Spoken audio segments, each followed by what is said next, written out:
신 하나님의 말씀입니다. 잘 들으십시오.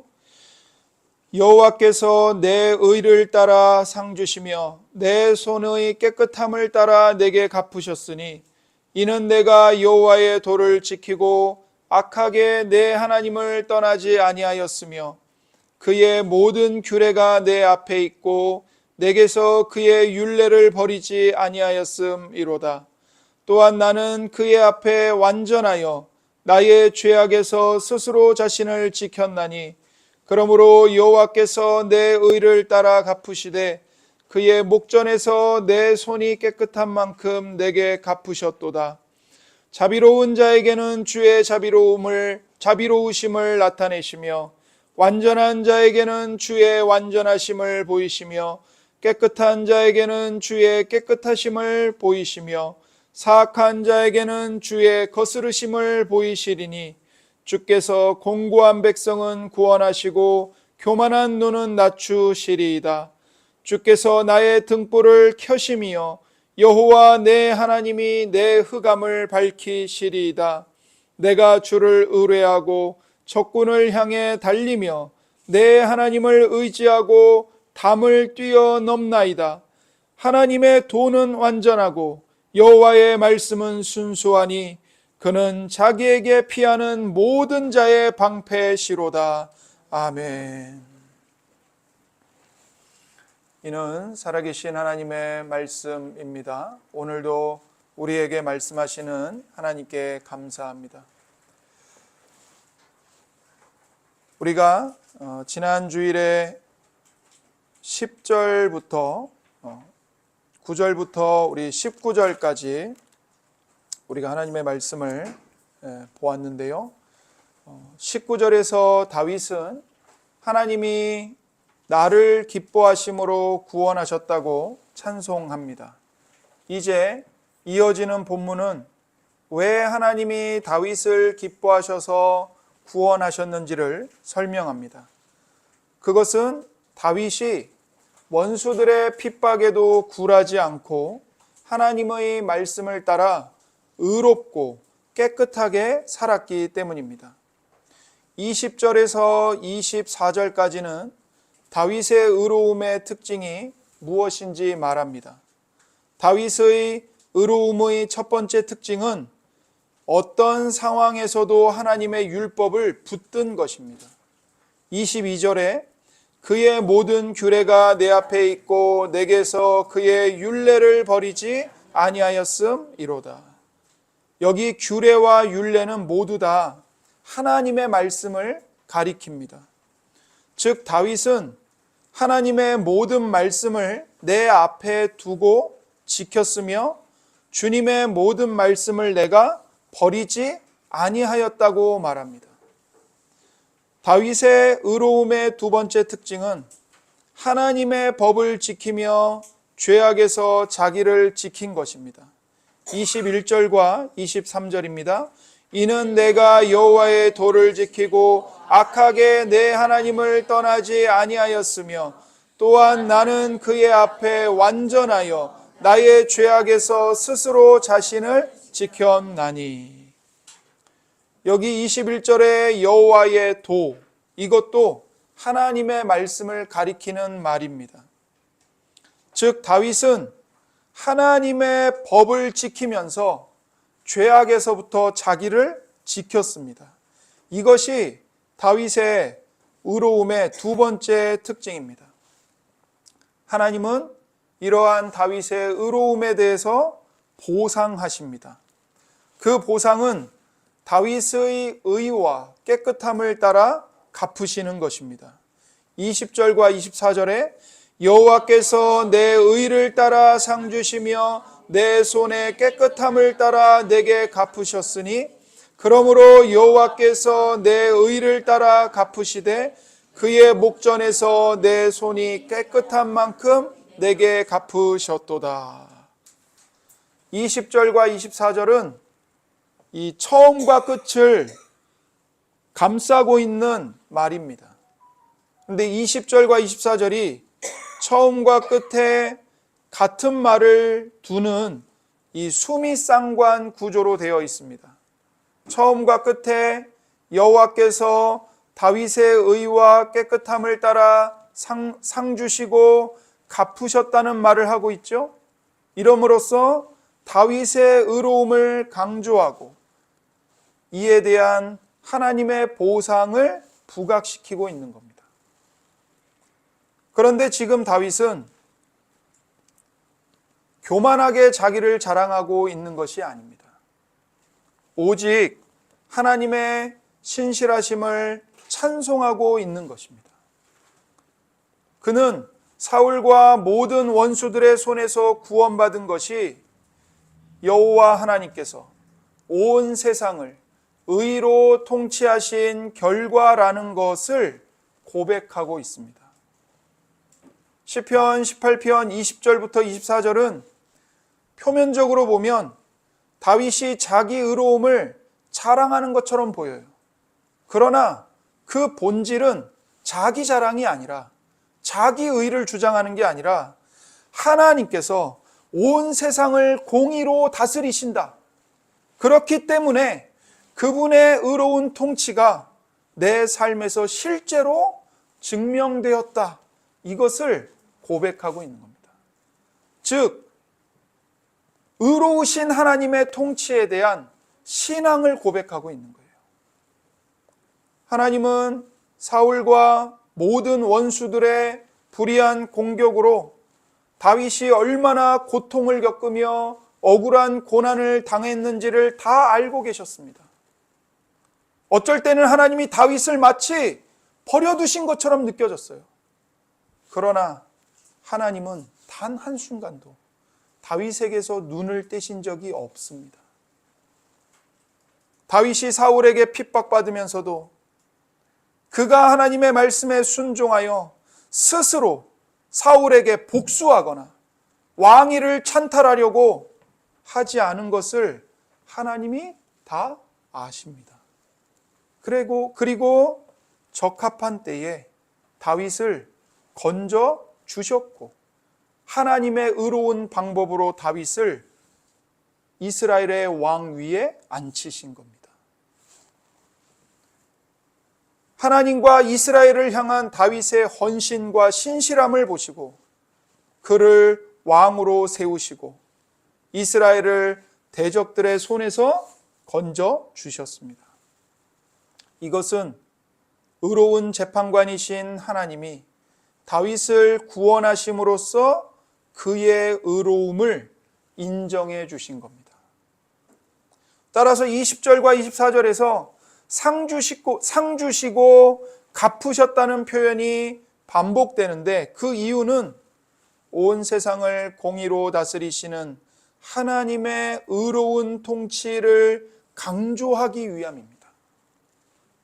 하나님께서는 각 사람이 행한 대로 보응하시기 때문에 그렇게 하나님의 의로 통치하시는 하나님이시기 때문에 하나님께 순종한 다윗에게는 구원의 은혜를 베푸시고 그의 원수들에게는 멸망을 내리셨습니다. 하나님이 의로 통치하고 계시기 때문입니다. 여러분, 오늘날 세상이 하나님의 교회를 박해하고 압박할 때 겉으로는 악과 세상의 권세가 승리하는 것처럼 보입니다. 그러나 성경은 세상의 박해는 하나님의 통치가 실패했다는 증거가 아니라고 말합니다. 오히려 하나님의 의로운 통치가 이루어지는 과정이라고 성경은 말씀합니다. 다윗의 원수들은 다윗의 목숨을 끊어내려고 했습니다. 다윗을 거룩한 하나님의 나라에서 다윗을 끊어내려고 했지만 하나님은 도리어 그분의 의로운 통치로 그 고난의 현장에서 다윗을 의롭고 깨끗하게 연단하셨습니다. 본문에서 말하는 다윗의 의와 깨끗함은 다윗이 스스로 만들어낸 것이 아니라 하나님의 의로운 통치의 결과입니다. 하나님께서 그분의 지혜와 섭리로 사망의 음침한 골짜기에서 다윗을 연단하신 결과입니다. 다윗은 시편 17편 3절에서 주께서 내 마음을 시험하시고 나를 감찰하셨다고 고백했습니다. 이것은 우리가 이미 들은 대로 금광석을 뜨거운 용광로 속에 집어넣어서 모든 불순물을 녹여내고 순금으로 재련하듯이 하나님이 다윗을 용광로 속에 집어넣으시고 다윗의 마음을 철저하게 녹이셨다는 것입니다. 하나님은 이런 방식으로 사울과 모든 원수들을 사용하여 다윗을 의롭게 깨끗하게 연단하셨습니다. 여러분, 요셉의 생애도 생각해 보세요. 요셉이 얼마나 뜨거운 용광로의 연단을 통과했습니까? 하나님의 용광로 같은 연단이 그에게 없었다면 어찌 요셉이 애굽의 총리가 되어서 수많은 사람들의 목숨을 구할 수 있었겠습니까? 형들의 미움을 받아서 애굽의 노예로 팔려가고 하나님 앞에서 죄를 짓지 않기 위해서 보디발의 유혹을 단호하게 거절했지만 억울한 누명을 쓰고 감옥에까지 떨어지는 그 모진 세월의 연단이 우리가 아는 믿음의 사람 요셉을 빚은 겁니다. 요셉이 원수 같은 형들을 만났을 때 얼마든지 복수할 수 있었어요. 그에게는 힘이 있었고 권력이 있었거든요. 그런데 복수하지 않고 도리어 당신들은 나를 해하려고 했지만 하나님은 도리어 그것을 선으로 바꾸셨습니다. 그렇게 고백하지 않았습니까? 요셉과 다윗의 생애가 우리에게 보여주는 진리가 무엇입니까? 고난과 시련 속에서도 하나님의 의로운 통치는 여전히 강같이 흐르고 있다는 사실입니다. 우리 눈에 보이지 않는다고 해서 하나님의 의로운 통치가 실패했거나 사라진 게 아닙니다. 하나님이 손을 떼신 게 아닙니다. 여전히 하나님의 의로운 통치는 우리의 삶의 구석구석에 강같이 도도하게 흘러가면서 하나님 나라의 역사를 이루어가고 있습니다. 성도는 어떤 사람들이냐? 아무것도 보이지 않는 그 고난과 시련 속에서 믿음의 눈으로 주의 말씀을 따라 하나님의 의로운 통치를 보며 살아가는 사람들입니다. 온 세상을 의로 다스리시는 하나님은 다윗만이 아니라 모든 성도들을 이와 같이 연단하십니다. 그리스도 안에 있는 여러분의 고난은 우연이 아닙니다. 재수가 없어서 당한 게 아니에요. 고난과 시련은 하나님의 의로운 통치가 실패했다는 증거가 아닙니다. 우리 속에 숨겨진 모든 불순물, 이기심과 시기, 자기사랑, 세상사랑, 탐심과 정욕, 그 모든 것을 녹여내시기 위해서 우리를 하나님의 거룩한 자녀답게 의롭고 마음과 손이 깨끗한 자들로 연단하시는 과정입니다. 그러므로 우리가 하나님의 손에 의해서 연단을 받을 때 낙심하지 말아야 합니다. 욥기 23장 10절에 그러나 내가 가는 길을 그가 아시나니 그가 나를 단련하신 후에는 내가 순금같이 되어 나오리라. 욥의 고백이죠. 사람은 자기가 가는 길이 어디로 이어질지 그 결말이 무엇인지 알 수 없어서 불안과 걱정에 시달립니다. 그러나 나보다 나를 더 잘 아시는 분이 계십니다. 내가 가는 길을 아시는 분이 계십니다. 그리고 그분은 내가 가는 길을 그냥 아시는 정도가 아니라 나를 위해서 십자가에 못 박혀 죽으셔서 내 모든 죄값을 자기 목숨으로 대신 다 갚아주신 분이십니다. 죽기까지 우리를 사랑하신 그 주님, 그 십자가에 못 박히신 예수님을 앞에 두고 낙심망상에 빠진다면 그것이야말로 주님을 욕되게 하는 것이 아니고 무엇이겠습니까? 사망아, 너의 승리가 어디 있느냐? 사망아, 네가 쏘는 것이 어디 있느냐? 더 이상 사망도 여러분을 삼킬 수가 없는데 도대체 무엇을 두려워하십니까? 우리를 순금처럼 나오게 하실 주님을 바라보며 소망을 품고 기도하십시오. 인내하며 연단을 받으며 주님을 바라보십시오. 17세기 청교도 목회자 존 플라벨은 이렇게 말했습니다. 하나님의 섭리는 때로 어두운 구름 속에 숨어 있는 것처럼 보이지만 그분의 목적은 단 한치의 오차도 없이 성취된다. 하나님의 의로운 통치는 때로 어두운 구름 속에 숨어 있는 것처럼 보입니다. 그러나 그분의 목적은 단 한치의 실수도 없이 성취됩니다.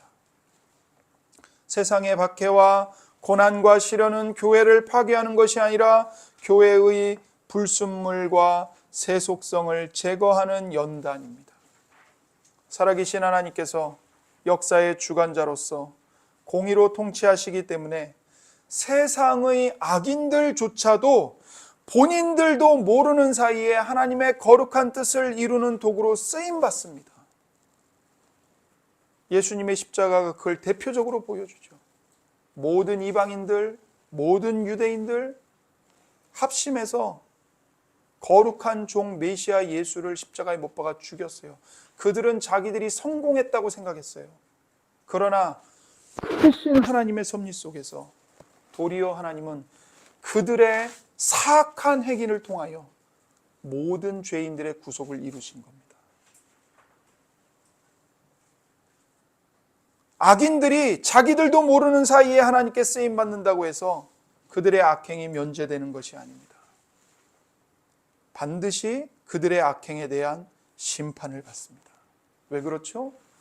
의로우신 하나님께서 살아계시고 의로 통치하시기 때문입니다. 악인들에게 그대로 갚으세요. 반드시. 따라서 우리 눈에 보이지 않는다고 해서 하나님의 의로운 통치가 부재한 것이 아닙니다.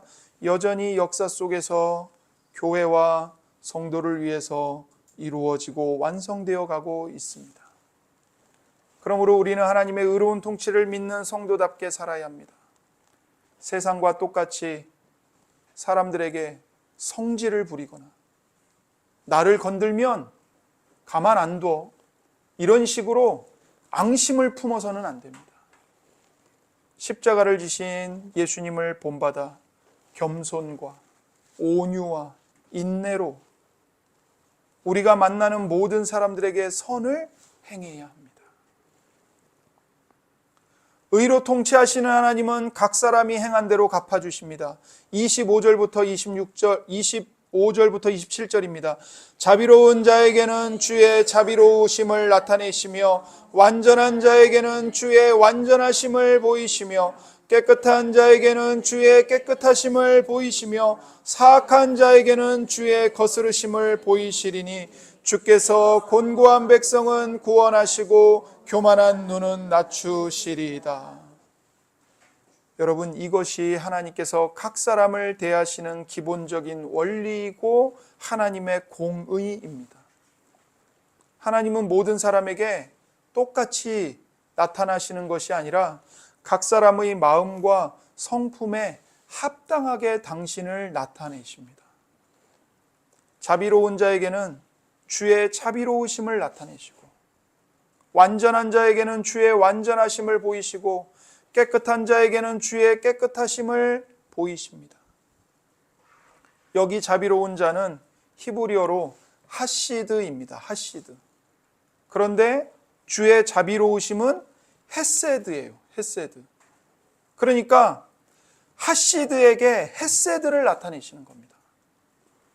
헤세드는 언약적 사랑을 뜻하는 것이죠. 그러니까 이 구절은 결국 뭐냐면 언약적 사랑을 실천하는 사람에게 하나님은 그분의 변함없는 언약적인 사랑을 나타내신다는 겁니다. 마태복음 5장에 팔복이 나오는데 그 주님의 팔복의 말씀이 이 구절의 주석입니다. 마태복음 5장 7절에 긍휼히 여기는 자는 복이 있나니 그들이 긍휼히 여김을 받을 것이며 마음이 청결한 자는 복이 있나니 그들이 하나님을 볼 것이며. 다른 사람을 긍휼히 여기는 사람에게 주님께서 긍휼히 여기시는 복을 주십니다.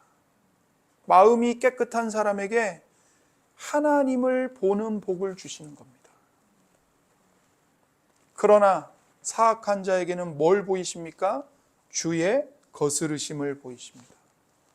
사악한 자는 삐뚤어진 자, 구부러진 자라는 뜻입니다. 마음이 하나님 앞에 올곧게 서 있는 게 아니라 이게 구부러져 있어요. 삐뚤어져 있어요.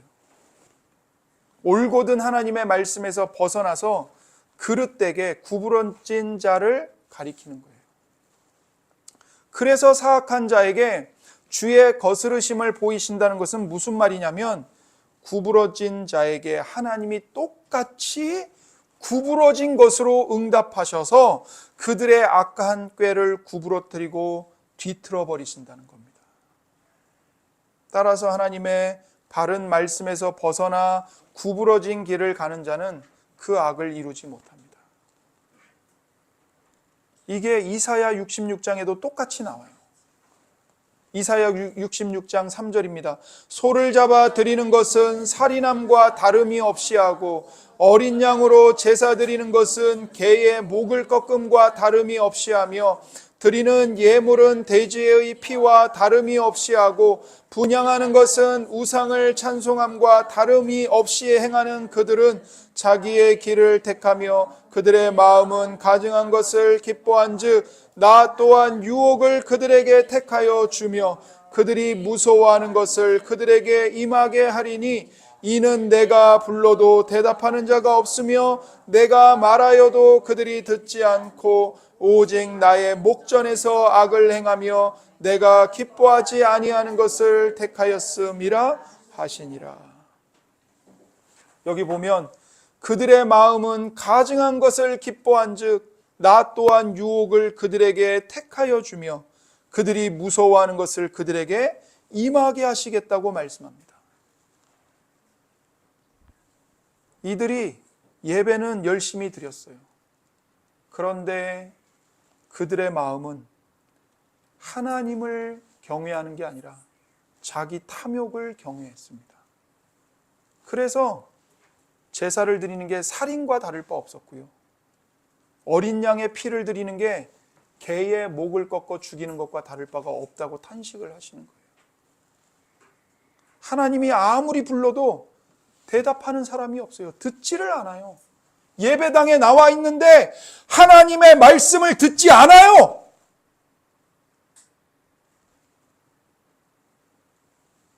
예배당 밖에 나가서는 세상 사람들과 똑같이 살아요.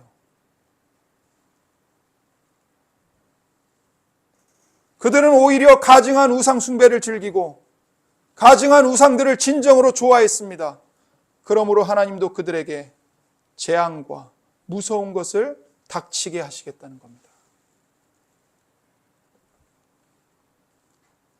하나님을 거역하는 자들은 하나님이 선하지 않다고 불평할 것입니다. 왜 그럴까요? 하나님께서 그분을 거역하는 자들에게는 은혜와 선하심이 아니라 진노와 재앙을 보이시기 때문입니다. 하나님은 말씀을 거역하는 구부러진 자들이 스스로 멸망할 때까지 그들의 사악한 길에 버려두십니다. 로마서 1장 28절이 그것을 말해요.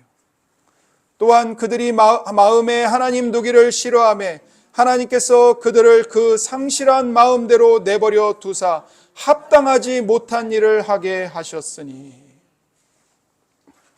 로마서 1장은 하나님이 그들을 마음의 정욕대로 부끄러운 욕심에 상실한 마음대로 내버려 두셔서 그들 스스로 부끄러움 가운데 망하게 하셨다는 말씀을 반복합니다.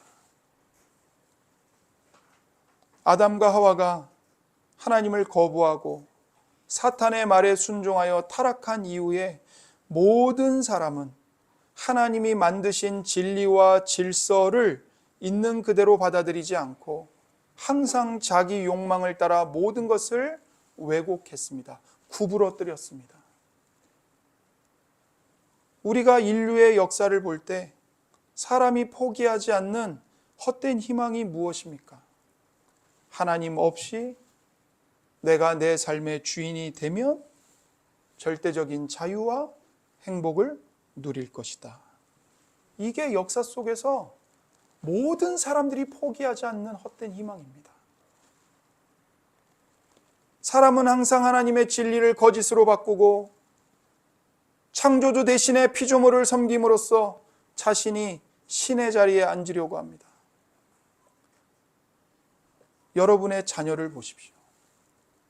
아이들이 부모님의 말씀에 순종하는 것을 좋아합니까? 하나님을 예배하는 것, 식사하는 것, 노는 것, 공부하는 것, 자는 것, 다 부모의 가르침에서 벗어나서 자기 마음대로 하고 싶어 합니다. 아이들이 자기 마음대로 하도록 내버려 두면 그 아이가 제대로 건강하게 자랄 수 있습니까? 없어요. 그런데도 자녀들은 끊임없이 부모의 말에 불순종합니다. 그것이 바로 하나님의 진리를 거짓으로 뒤바꿔버린 인간의 죄성을 증거하는 것입니다. 어린아이들뿐만 아니라 모든 사람이 하나님을 왜곡하여 구부러진 삶을 살고 싶어 합니다. 이에 대해서 마틴 루터는 이렇게 말했습니다. 모든 것을 왜곡하는 왜곡된 인간을 다루실 때 하나님 역시 그가 희망했던 모든 것의 정반대로 모든 것을 뒤바꾸심으로써 그를 왜곡하신다. 무슨 말이냐면 진리를 거짓으로 뒤바꾸는 사람에게는 하나님도 똑같이 그 사람의 계획을 뒤집어서 망하게 하신다는 거예요. 사람이 하나님을 떠나면 자유를 얻는 것이 아니라 도리어 자기 욕망의 노예가 될 뿐입니다. 하나님은 겸손한 자들은 구원하시지만 교만한 자들은 낮추십니다. 이것이 우리가 명심해야 할 진리입니다. 27절에 주께서 곤고한 백성은 구원하시고 교만한 눈은 낮추시리이다. 앞에 자비로운 자, 완전한 자, 깨끗한 자, 그들은 여기서 곤고한 백성으로 대표됩니다. 그리고 사악한 자, 구부러진 자는 교만한 눈으로 대표되고 있습니다. 곤고한 백성은 악인에게 고난을 당하면서 낮아졌지만 그 상황에서도 하나님의 언약을 신뢰하고 하나님의 의를 행하는 자들입니다.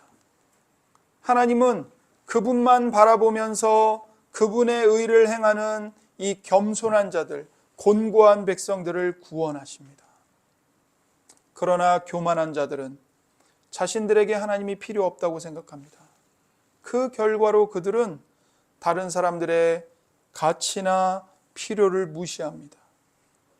교만한 눈은 문자적으로 하면 높은 눈이에요. 눈이 높다는 뜻이에요. 이들은 자기 눈이 높아져서 언제나 더 높은 자리로 올라가는 데만 관심을 갖습니다. 그러나 그들이 아무리 높이 올라가더라도 하나님께서는 결국 그들을 땅바닥으로 먼지 구덩이 속으로 끌어내려 낮추십니다. 여러분, 우리는 그리스도의 영광과 아름다움을 보며 주님을 알고 주님을 사모합니까? 만약 그렇다면 우리는 예수님을 다른 것과 바꾸지 않을 것입니다. 우리가 복음이 제시하는 대로 그리스도의 영광을 본다면 다른 모든 것을 다 잃어버려도 주님을 영접하고 주님을 즐거이 가까이 할 것입니다. 마치 값진 진주를 발견한 사람이 가서 자기의 전 재산을 다 팔아서 그 진주를 사는 것처럼 예수님의 가치를 발견한 사람은 자기의 모든 걸 다 팔아서 예수님을 살 겁니다. 시편 17편 15절에서 나는 의로운 중에 주의 얼굴을 배우리니 깰 때에 주의 형상으로 만족하리이다 고백한 것처럼 그저 문제 해결을 위해서 기도하는 것이 아니라 주님의 얼굴을 우리에게 비추어 주소서 간구할 거예요. 주님, 주님의 얼굴을 우리에게 비추어 주세요. 주의 얼굴을 보지 않고는 살 수가 없어요. 주의 얼굴을 보지 않고는 단 한순간도 견딜 수가 없습니다. 이렇게 주님께 기도할 겁니다. 너무나 안타깝게도 많은 사람들이 교회를 다니면서도 온통 관심이 자기 자신뿐입니다. 이 일이 잘못되면 나는 어떻게 되는 것인가? 만약 이 일이 실패하면 내 장래는 어떻게 되는 건가? 오직 자기가 삶의 전부이고 자기에 관한 문제로 전전긍긍합니다. 그러나 살아계신 하나님의 주권과 섭리를 믿는다면, 하나님의 의로운 통치를 믿는다면 내가 어떻게 되는 것이 뭐가 그리 중요하겠습니까? 이 일로 인해서 하나님의 영광이 어떻게 될 것인가? 이 일로 인해서 주님의 뜻이 어떻게 이루어지고 있는가? 이게 중요한 것이죠.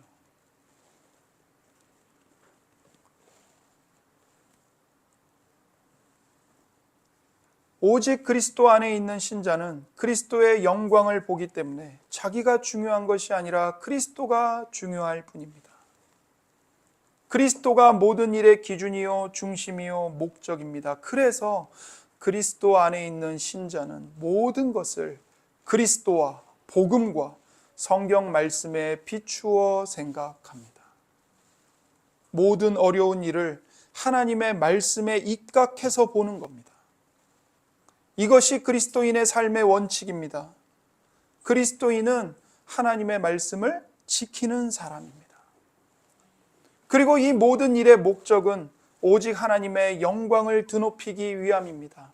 하나님의 영광을 위하여 하나님의 말씀에 순종하는 것이 모든 그리스도인의 삶의 임무입니다. 여러분 21절부터 23절에서 다윗의 의와 손의 깨끗함을 강조할 때 그 핵심이 무엇입니까? 다윗이 하나님의 말씀을 지켰다는 것입니다. 21절부터 23절 이는 내가 여호와의 도를 지키고 악하게 내 하나님을 떠나지 아니하였으며 그의 모든 규례가 내 앞에 있고 내게서 그의 율례를 버리지 아니하였음이로다. 또한 나는 그의 앞에 완전하여 나의 죄악에서 스스로 자신을 지켰나니. 다윗은 내가 여호와의 도를 지키고 그의 모든 규례가 내 앞에 있고 내게서 그분의 율례를 버리지 아니하였고 내 하나님을 떠나지 아니하였고 나의 죄악에서 스스로 자신을 지켰다고 고백합니다. 사무엘하 7장에 보면 하나님이 다윗에게 이 다윗 언약을 주셨는데 그 다윗 언약의 중심 사상이 무엇이냐면 진정한 왕이신 하나님께 이스라엘의 모든 왕들이 순종하는 것입니다. 하나님께서 다윗의 후손들을 영원히 왕위에 앉게 하시겠다고 약속하시는데 그 약속의 핵심이 뭐냐면 그 왕들은 반드시 하나님의 말씀에 순종해야 한다는 거예요. 그래서 시편 132편 12절에 내 자손이 내 언약과 그들에게 교훈하는 내 증거를 지킬진대 그들의 후손도 영원히 내 왕위에 앉으리라 하셨도다. 다윗의 자손이 하나님의 언약과 그분의 말씀을 지키면 다윗의 후손이 대대로 뒤를 이어서 너의 보좌에 앉을 것이라고 하나님이 약속하시는 겁니다. 그러니까 하나님의 나라의 의로운 왕은 어떤 왕이냐? 하나님의 말씀을 지키고 순종하는 왕입니다. 그래서 신명기 17장에도 하나님의 율법을 지키는 것이 하나님 나라의 왕의 모습임을 강조합니다. 신명기 17장에 그가 왕위에 오르거든 이 율법서의 등사본을 레위 사람 제사장 앞에서 책에 기록하여 평생에 자기 옆에 두고 읽어 그의 하나님 여호와 경외하기를 배우며 이 율법의 모든 말과 이 규례를 지켜 행할 것이라. 그리하면 그의 마음이 그의 형제 위에 교만하지 아니하고 이 명령에서 떠나 좌로나 우로나 치우치지 아니하리니 이스라엘 중에서 그와 그의 자손이 왕위에 있는 날이 장구하리라. 이스라엘 왕위에 오른 사람은 첫 번째로 뭘 해야 되는가? 레위사랑 제사장 앞에서 이 율법책을 두루마리에 옮겨 적어야 한다는 거예요. 근데 이 율법의 말씀을 옮겨 적는 게 다른 사람을 시켜서 대신 옮겨 적게 하는 게 아니라 왕 본인이 옮겨 적는 거예요. 자기 손으로. 모세오경 전체를. 그리고는 그 율법 옮겨 적은, 자기 손으로 옮겨 적은 그 율법의 말씀을 평생 자기 옆에 두고 읽으면서 자기를 택하신 여호와 하나님 경외하기를 배워야 하고요. 그분의 율법의 모든 말씀과 규례를 마음을 다해 어김없이 지켜야 하는 것입니다. 그래야 이 왕이 교만해지지 않는 거예요. 이것이 하나님이 규정하신 하나님 나라의 왕의 모습입니다. 다윗은 하나님의 말씀에 순종하기 위해서 평생을 싸우며 몸부림쳤던 사람입니다. 물론 우리가 아는 바대로 다윗도 온전히 하나님의 말씀대로 살 수 없었습니다. 우리가 밧세바 사건을 다 알지 않습니까? 그러나 다윗은 이 시편에서 말하는 놀라운 하나님의 은혜를 경험한 사람으로서 하나님이 바라시는 하나님 나라 왕의 그 이상을 추구하면서 끊임없이 하나님 앞에 엎드렸습니다. 비록 끔찍한 범죄를 저지르고 그런 이상에서 추락했을 때도 다윗은 포기하지 않고 하나님 앞에 나아가 산산이 깨뜨려진 마음을 가지고 상한 심령, 부서진 마음을 가지고 하나님의 용서를 구하며 다시 하나님의 말씀의 길로 나아가려 했던 사람이었습니다. 그래서 하나님은 다윗에 대해서 이렇게 말씀하십니다. 열왕기상 15장 4절에 그의 하나님 여호와께서 다윗을 위하여 예루살렘에서 그에게 등불을 주시되 그의 아들을 세워 뒤를 잇게 하사 예루살렘을 견고하게 하셨으니 이는 다윗이 햇사람 우리아의 일 외에는 평생에 여호와 보시기에 정직하게 행하고 자기에게 명령하신 모든 일을 어기지 아니하였음이라. 다윗이 여호와 보시기에 올바르게 살았고 햇사람 우리아의 사건 말고는 그 생애 동안에 주님의 명령을 어긴 일이 없었다고 주님은 말씀하십니다. 그래서 다윗의 왕위를 견고하게 하셨다는 것입니다.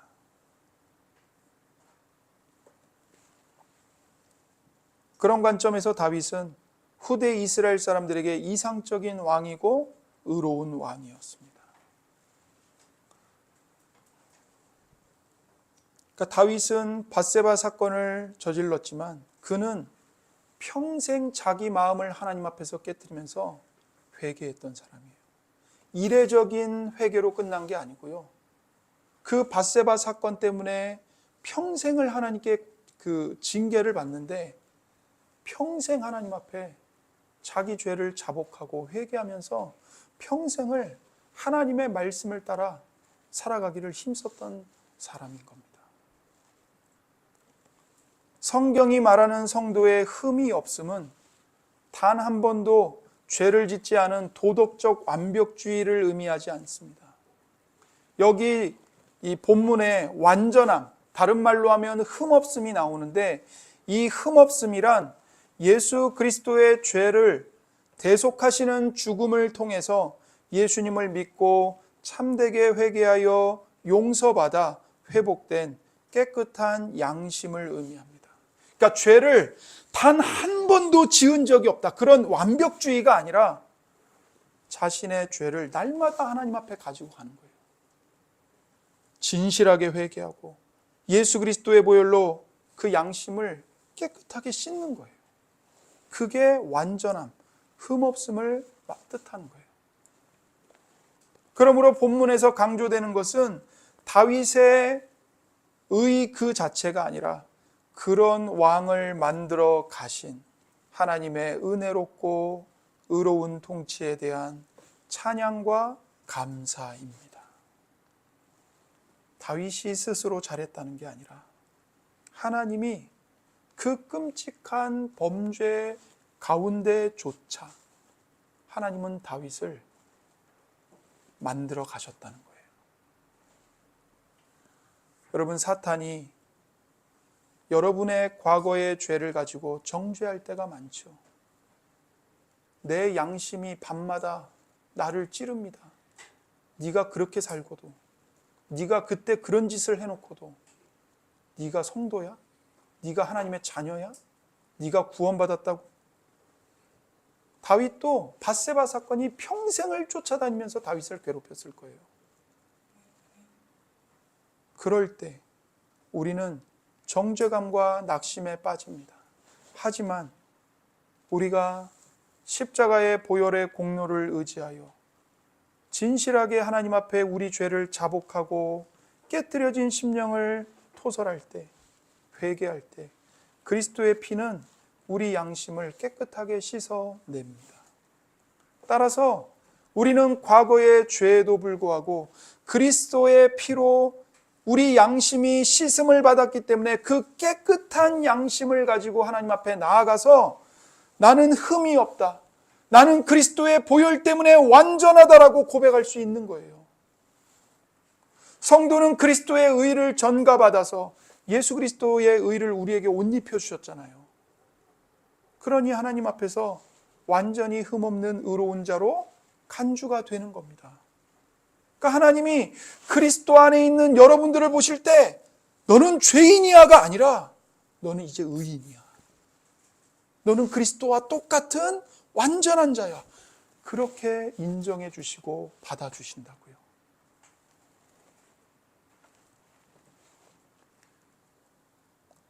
이렇게 하나님으로부터 은혜로 의롭다함을 받고 깨끗한 양심을 얻은 성도는 이제 방종으로 나아가는 것이 아니라 적극적으로 죄를 미워하고 거룩함을 지키는 삶을 살아가야 합니다. 우리가 구원받은 이후에도 우리 안에 죄의 잔재, 죄의 경향성이 거하잖아요. 그것들과 끊임없이 말씀과 성령을 붙들고 싸워야 되는 거예요. 성도가 죄와 싸우는 것은 구원을 못 받았기 때문에 죄와 싸우고 있는 게 아니에요. 혹은 구원을 얻기 위해서 율법주의를 이루기 위해 싸우고 있는 게 아니에요. 성령님의 능력으로 구원받았기 때문에, 하나님의 자녀로 거듭났기 때문에 자기 속에 남아있는 이 죄의 경향성이 뭐냐면 죄를 향해 자꾸 기울어지는 마음, 자꾸 죄를 향해 나아가고 싶은 그 성향, 그 죄의 경향성을 날마다 죽이고 자신을 지키는 적극적인 성화의 길을 걸어가는 것입니다. 그게 성도가 죄와 싸우는 이유예요. 성화를 이루어가기 위함인 거예요. 구원을 받기 위함이 아니라. 그래서 구원받은 성도는 평생 죄와 부패한 자아와 부단히 싸우면서 거룩하게 변화되는 성화의 길을 걸어가는 겁니다. 회개는 예수님을 믿을 때 딱 한 번 하고 끝나는 것이 아니라, 그렇게 가르치는 이단들이 있거든요. 회개는 예수님 믿을 때 딱 한 번 하고 그 이후에는 안 하는 거야. 이단이 있어요. 구원파 이단들이 그렇게 가르쳐요. 그게 아니라 평생 회개하는 거예요. 구원받았기 때문에, 구원받은 하나님의 자녀이고 성도이기 때문에 예수님을 본받아 가기 위해서, 성화를 이루어 가기 위해서 평생 회개하는 겁니다. 참된 은혜를 경험한 사람은 반드시 죄를 미워하게 됩니다. 마틴 로이드 존스는 의롭다 하심을 받았다는 확실한 증거가 무엇인가? 그것은 바로 그 사람 속에 거룩함을 향한 열망과 죄에 대한 민감함이 살아 움직이는 것이다. 이렇게 말했어요. 은혜가 왕노릇할 때 성도는 성령님을 의지해서 죄를 미워하게 되고 싫어하게 되고 스스로를 죄악으로부터 지켜내는 싸움을 싸워가기 시작합니다. 그러므로 우리는 그리스도의 전가된 의에 단순히 안주하는 것이 아닙니다. 쉽게 말해서 나는 예수님 믿어. 난 이미 천국 가는 이 구원 열차 티켓 받았어. 그렇게 생각하는 게 아니라 하나님의 은혜로 구원 받았으니 이제 내 삶 속에서 거룩함을 이루어 가야지. 예수님을 닮아 가야지. 하나님 앞에서 깨끗한 양심으로 살아가야지. 그 복음의 부르심을 성실하게 순종하며 따라가는 겁니다.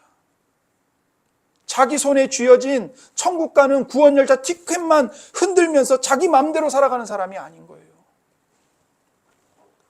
요한일서 3장 3절에 주를 향하여 이 소망을 가진 자마다 그의 깨끗하심과 같이 자기를 깨끗하게 하느니라. 주를 향하여 가진 이 소망이 어떤 소망입니까? 그 앞의 내용을 보면요, 마지막 날에 주님을 다시 뵙게 될 소망입니다.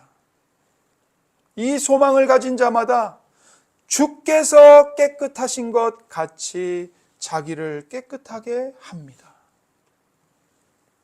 우리가 비록 넘어질지라도 다시 일어나서 주의 말씀으로 돌아가야 합니다. 주의 말씀에 순종하기를 힘써야 합니다. 우리가 이 믿음의 선한 싸움을 싸울 때 낙심하는 일들을 많이 만나게 돼요. 어떤 성도도 죄와 싸우는 이 믿음의 선한 싸움이 쉬운 성도는 아무도 없습니다. 그러나 하나님께서는 하나님을 의지하여 순종하는 자들에게 반드시 승리를 주십니다. 28절부터 30절입니다. 주께서 나의 등불을 켜시며 여호와 내 하나님이 내 흑암을 밝히시리이다. 내가 주를 의뢰하고 적군을 향해 달리며 내 하나님을 의지하고 담을 뛰어넘나이다. 하나님의 도는 완전하고 여호와의 말씀은 순수하니 그는 자기에게 피하는 모든 자의 방패시로다. 아멘. 주께서 흑암과 같은 죽음의 고난 속에 있었던 다윗에게 등불을 주셔서 다윗을 생명의 길로 인도하셨습니다. 여기 다윗에게 주신 등불이 무엇입니까? 30절에 나와 있어요. 30절에 하나님의 도 그리고 여호와의 말씀, 그게 등불입니다. 하나님께서 주의 말씀의 등불을 밝히시고 다윗은 하나님을 의지하여 적군을 향해 달려가고 죄와 사탄의 장벽을 뛰어넘을 수 있었던 것입니다. 30절은 하나님의 말씀이 완전하고 하나님의 말씀이 순전하기 때문에 하나님은 그분께 피하는 모든 사람들에게 방패가 되신다고 약속합니다. 그런데 여러분 한번 생각해 보세요. 본래 죄인에게 하나님은 방패가 아니라 진노의 칼이 되십니다. 죄인을 죽이는 칼이 되세요. 그런데 어떻게 하나님께서 우리가 피할 수 있는 방패가 되십니까? 하나님의 아들 예수 그리스도께서 우리를 대신하여 진노의 칼에 맞아 죽으셨기 때문입니다. 하나님은 우리의 방패가 되시기 위해서 당신의 아들을 우리 죄를 위한 화목제물로 보내셨고 우리 죄에 대한 진노의 칼로 자기 아들을 대신 죽이셨습니다. 예수님으로 하여금 우리의 모든 죄값을 대신 치르게 하셨습니다. 그렇기 때문에 하나님이 우리의 방패가 되어 주실 수 있는 겁니다. 하나님께서 우리의 방패가 되시기 위해서 예수님은 이 땅에서 원수들에게 둘러싸여 있었습니다. 그렇지만 예수님은 그 원수들을 불쌍히 여기셨고 긍휼히 여기셨습니다. 그 원수들 중에 하나가 누구입니까? 바로 저와 여러분입니다. 내가 그 원수들이에요. 다윗은 죽음의 위험을 감수했을 뿐이지만 예수 그리스도는 우리를 위해 죽음의 위험을 끌어안으셨습니다. 그리고 십자가에서 우리 대신 죽임을 당하셨습니다. 주님은 허다한 사람들이 거룩한 보혈을 발로 짓밟고 심하게 모욕하고 그것을 핑계로 삼아서 더 많은 죄를 지을 거라는 사실을 잘 알고 계셨어요.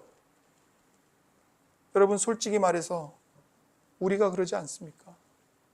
우리는 그분이 날 용서했잖아. 그러니까 이 정도 죄는 괜찮아.